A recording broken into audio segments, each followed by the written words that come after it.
Good morning dear students of class 12। आज हम लोग डिटर्मिनेंट्स को आगे बढ़ाते हैं और इससे पहले हम लोगों ने डिटर्मिनेंट्स में डिफिनेशन भी पढ़ा, एक्सपेंशन भी करने सीखा और पिछले क्लास में हम लोगों ने माइनर और कोफैक्टर के ऊपर डिस्कस किया, उनकी प्रॉपर्टी भी पढ़े और प्रॉब्लम भी बनाया। तो डियर स्टूडेंट्स, आज हम लोग थोड़ा सा आगे बढ़ते हैं। 3 ऑर्डर से हटकर मैं 4 ऑर्डर का अगर एक डिटर्मिनेंट्स लूं और उसका वैल्यू बोलूं कि कैसे आप निकाल सकते हैं, तो वो सीखते हैं जनरली। लेकिन आपको एक बात मैं बताऊं कि सिर्फ आपको 3 ऑर्डर तक का ही डिटर्मिनेंट्स का वैल्यू निकालने सीखना है। 4 ऑर्डर का आज तक कभी ना पूछा है और ना आगे पूछेगा, फिर भी जानकारी के लिए होना चाहिए कि कैसे हम लोग एक्सपेंड करेंगे। तो हम लोग देखते हैं determinants of order 4।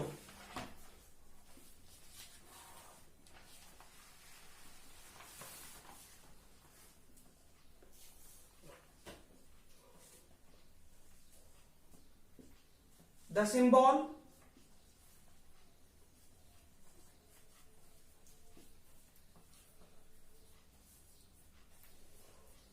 A11, A12, A13, A14, A21, A22, A23, A24, A31, A32, A33, A34, A41, A42, A43, A44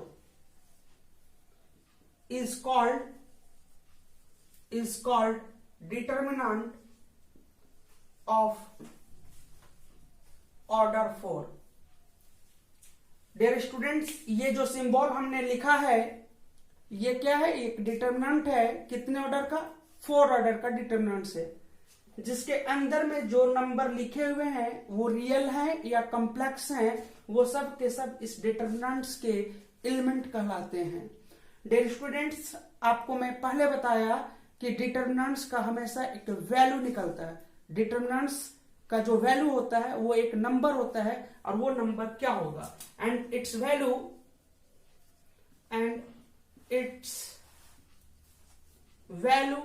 is a number given by. अगर अब ये इनका वैल्यू निकालना हो तो क्या होगा? डियर स्टूडेंट्स, अगर हम एक्सपेंड करते हैं इस डिटर्मिनेंट को थर्ड रो के अलोंग या फर्स्ट रो के अलोंग या किसी भी रो या किसी कॉलम के अलोंग एक्सपेंड करो तो वैल्यू तो सेम ही होगा। लेकिन हम लोग करते हैं फर्स्ट रो के अलोंग एक्सपेंड। हम लोग लिखेंगे A11, फर्स्ट रो और फर्स्ट कॉलम के एलिमेंट को छोड़ देंगे, ये 3 ऑर्डर का डिटर्मिनेंट बनेगा। A22, A23, A24, A32, A33, A34, A42, A43, A44।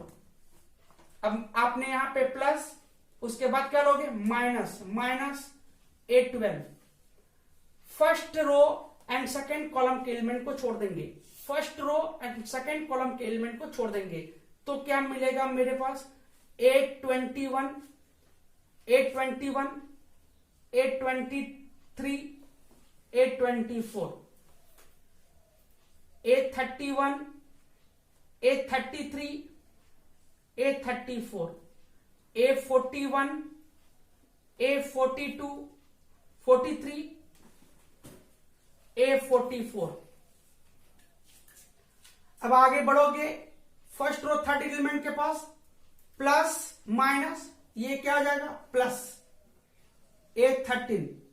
Expansion कर रहे हैं आप first row and third column, तो क्या होगा?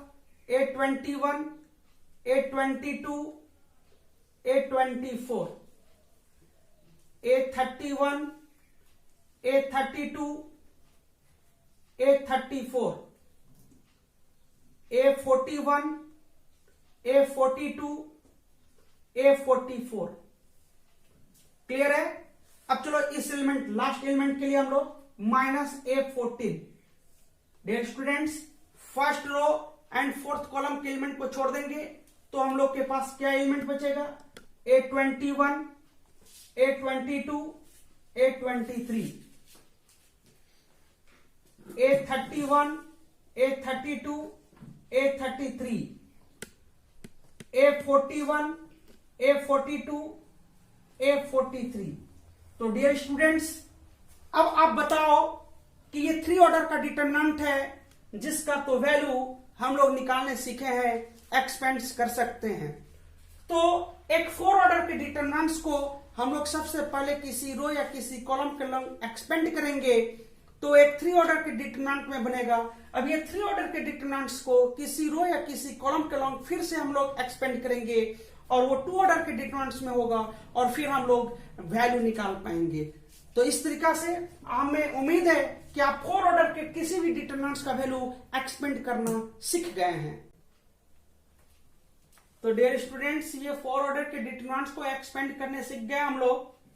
आपको सिर्फ घर बैठे वीडियो नहीं देखना है, आपको एकदम बिल्कुल ऐसा फीलिंग होना चाहिए कि आप क्लासरूम में मेरे बैठे हो और कॉपी कलम लेकर बैठो और समझने का कोशिश करना है। मैं ये वीडियो आपके लिए स्पेशल बना रहा हूं एज लाइक अ क्लासरूम। आप समझो मेरे पास बैठे हो और आप पढ़ रहे हो, तब जाकर ये वीडियो और यूजफुल आपको समझ में आएगा। तो डियर स्टूडेंट, मैं इसके ऊपर मैं एक प्रॉब्लम लिख रहा हूं जो कभी एनडीए में आ चुका है। वैल्यू था del is equal to x 0 0 0 0 y 0 0 0 0 z 0 0 0 0 w। Dear students, ये 4 ऑर्डर का डिटरमिनेंट्स था एनडीए में और इसका वैल्यू फाइंड करना था। Find the value of this determinants. तो कई दफा तो बच्चे डर कर छोड़ देते हैं कि 4 ऑर्डर का आ गया, बट ऐसी बात नहीं है। जब हम सब प्रॉपर्टी पढ़ लेंगे तो उस वक्त मैं आपको और भी टेक्निक बताऊंगा कि इसका वैल्यू कैसे निकलेगा। लेकिन अगर बाय द वे अभी हम लोग प्रॉपर्टी नहीं पढ़े हैं, हम लोग अभी एक्सपेंड करना चाहते हैं इसको एक्सपेंशन की मेथड से, तो फर्स्ट रो के लॉन्ग एक्सपेंड करेंगे।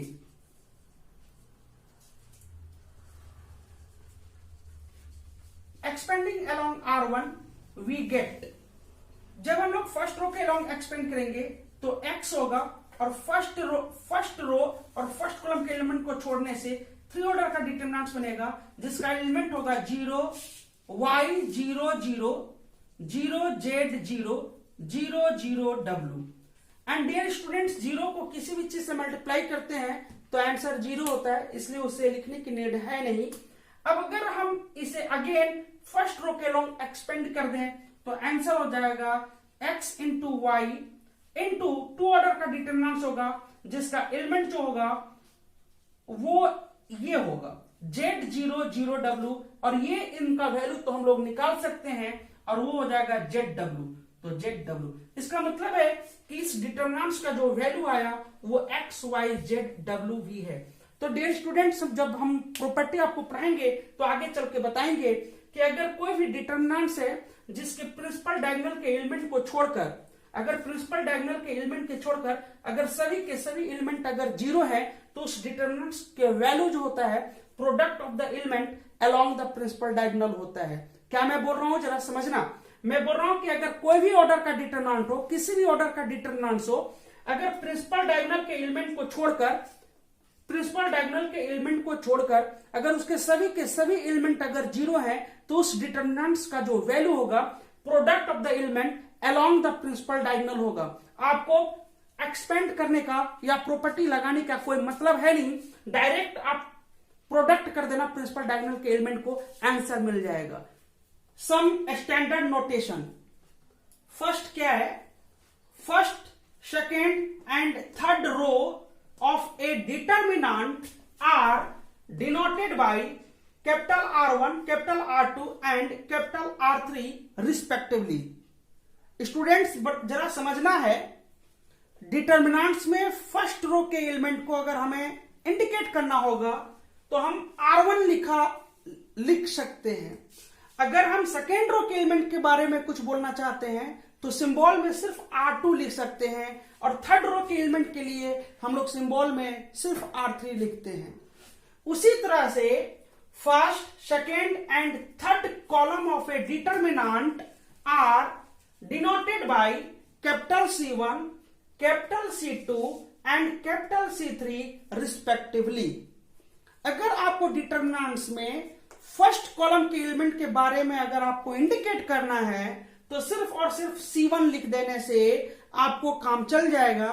फर्स्ट कॉलम उसका मतलब हम सारे लोग समझेंगे। क्लियर है? अगेन जरा समझना आगे की क्या बात बोल रहा हूं मैं। The interchange of ith row and jth row is denoted by this symbol.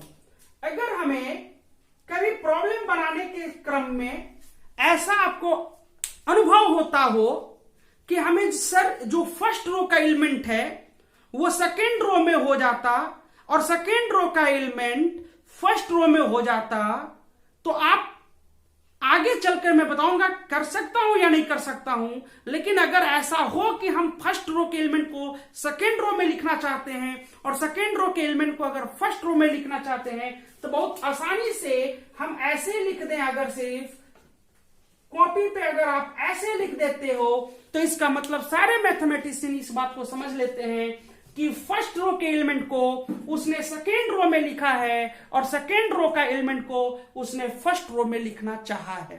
Clear है? जस्ट उसी तरह से अगर हमें interchange of ith column and jth column is denoted bye ci change cj, cj change ci। क्या बोल रहे हैं? The interchange of ith column and jth column is denoted bye ci change cj, cj change ci। अगर हमें दो column को ऐसा जरूरत पड़ जाए, आपको अगर प्रॉब्लम बनाने के क्रम में ऐसा फीलिंग हो कि जो दो कॉलम्स दिखाई दे रहा है C1, C2, C3 में कोई भी दो कॉलम को अगर आपस में इंटरचेंज करना चाहते हैं तो हम इस सिंबल को यूज कर उनको इंटरचेंज कर सकते हैं। क्लियर है? अगर अब मान लिया जाए किसी बच्चे ने C1 चेंज C3 और C3 चेंज C1 कॉपी पे लिखा है, इसका मतलब यह हो गया कि दिए हुए डिटरमिनेंट्स में जो फर्स्ट कॉलम का एलिमेंट है उसको उसने थर्ड कॉलम के एलिमेंट में लिखा है और थर्ड कॉलम के एलिमेंट को उसने फर्स्ट कॉलम के एलिमेंट में लिखा है। क्लियर है? अगर मान लिया जाए प्रॉब्लम बनाने के क्रम में तुम्हें कुछ ऐसा भी फीलिंग्स आएगा, क्या? The addition of m times. ये बहुत ही इंपॉर्टेंट नोटेशन है जो पूरे डिटरमिनेंट्स में हम लोग बनाते चलेंगे। हर एक प्रॉब्लम में हम लोग ये काम करने वाले हैं, तो जरा समझना मैं क्या बोल रहा हूं। The addition of m times the elements of the jth row to the corresponding elements of ith row is denoted by ri change ri plus mrj। मान लिया जाए कि कोई एक डिटरमिनेंट्स हमारे पास है और हमें ऐसा लग रहा है कि फर्स्ट रो के एलिमेंट को चेंज करना चाहते हो। यहां जो लिखा हुआ रहेगा वो इंडिकेट करता है कि हम फर्स्ट रो या ith रो यहां जो लिखोगे उस रो में चेंज होता है। यहां पे बता रहा है कि आप ith रो के एलिमेंट को चेंज करना चाहते हो और वो चेंज करके उसके जगह पे क्या लिखना चाहते हो, तो बोलता है कि jth रो में एक एलिमेंट है, jth रो में जो भी एलिमेंट है उस एलिमेंट को एक बाहर का नंबर जो आपकी इच्छा के अनुसार होगा, वो नंबर m है, m सिर्फ 0 नहीं है, उस नंबर से आप jth रो के हर एक एलिमेंट को मल्टीप्लाई किए हो और ith रो के हर एक एलिमेंट में ऐड कर जो रिजल्ट आएगा उस रिजल्ट को आप ith रो में लिख रहे हो। जरा समझना, मैं यहाँ पे एक एग्जांपल आपको रिप्रेजेंट कर रहा हूं। जैसे मान लिया जाए डेल इक्वल टू 1 2 3 4 5 6 2 3 4 है। मान लीजिए ये एक डिटरमिनेंट है। अगर हमको ऐसा इच्छा हुआ कि सर मैं ऐसा करना चाहता हूं, क्या करना चाहते हो? R2 के एलिमेंट को चेंज करना चाहते हो।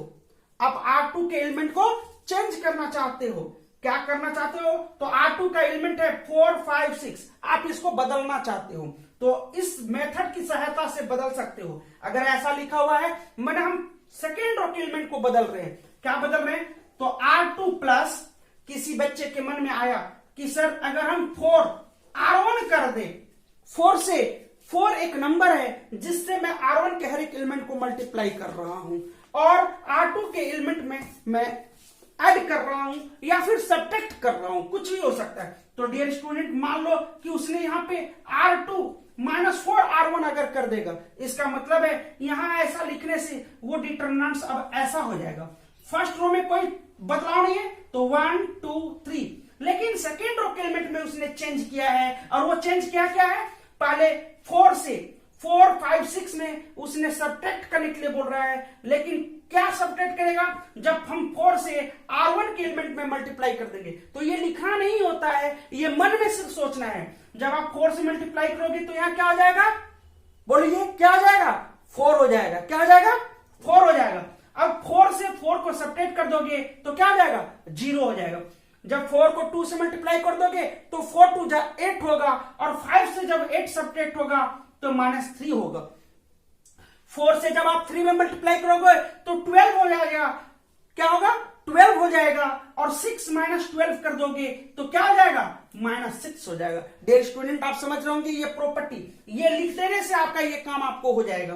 अब थर्ड रो में तो कोई चेंज नहीं, तो 2 3 और 4, यानी कि किसी डिटरमिनेंट्स को सिंप्लीफाई करने में जो आपके मन में रिजल्ट आना है, वो रिजल्ट हम लोग सिंबॉलिक लिखने से हमारे अगले लोग को समझ में आ जाएगा कि वो क्या कर रहा है। क्लियर है। उसी तरह से अगर बाय द वे अगर आपको रो में नहीं कॉलम में काम करना हो, क्या, the addition of m times the elements of the jth column to the corresponding elements of ith column is denoted by ci change ci plus mcj। अगर आपको ऐसा फीलिंग हो कि हम ith कॉलम के एलिमेंट को चेंज करना चाहते हैं और उसमें क्या लिखना चाहते हैं, तो m से jth कॉलम के एलिमेंट को मल्टीप्लाई करके ith कॉलम के एलिमेंट में ऐड कर देंगे। जो रिजल्ट आएगा, जो एलिमेंट आएगा, वो अब हमारे पास ith एलिमेंट में होना चाहिए। जैसे मान लिया जाए कि ये डिटरमिनेंट्स है, अगर हम इसी डिटरमिनेंट्स में ऐसा रिजल्ट अगर मन में सोचें कि हम C2 के एलिमेंट को बदलना चाहते हैं, हम C2 के एलिमेंट को बदलना चाहते हैं, इसका मतलब हमें फर्स्ट कॉलम और थर्ड कॉलम से कोई दुश्मनी नहीं है, हमें तो सिर्फ दुश्मनी अब सेकेंड कॉलम के एलिमेंट से है। यानी कि 2 5 और 3 को किसी भी कीमत में हटाना चाहते हैं, हम रिड्यूस करना चाहते हैं। और उसने बोला कि अगर हम C2 - 2C1 कर दें तो मेरा काम बन जाएगा, जो हमको चाहिए वो हो जाएगा। तो डियर स्टूडेंट्स, अगर आप ऐसा करते हो तो डिटरमिनेंट्स क्या बनेगा, ऐसा हो जाएगा। इस मेथड के अकॉर्डिंग आपने रूल लिखे हो, तब हम लोग क्या करेंगे, C1 में कोई चेंजिंग नहीं है तो 1 4 और 2 कॉलम के फर्स्ट एलिमेंट लिख लिया, और लेकिन सेकंड कॉलम का एलिमेंट ये नहीं लिखेंगे। क्या लिखना होगा, मन में पहले 2 से इसको मल्टीप्लाई करेंगे। जब 2 से मल्टीप्लाई कर दोगे तो यहां क्या हो गया, 2, ये क्या हो गया 8 और ये क्या हो गया 4। आपको ये समझना है, लिखना नहीं है। अब 2 से 2 चला जाएगा तो वैल्यू क्या होगा, 0।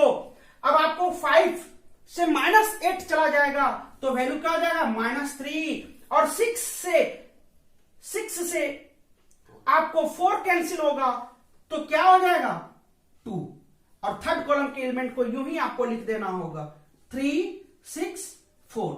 अब हमें उम्मीद है कि आपको यह बात समझ में आया होगा कि नोटेशन का इस्तेमाल हम लोग किस प्रकार से एक डिटरमिनेंट्स में करेंगे।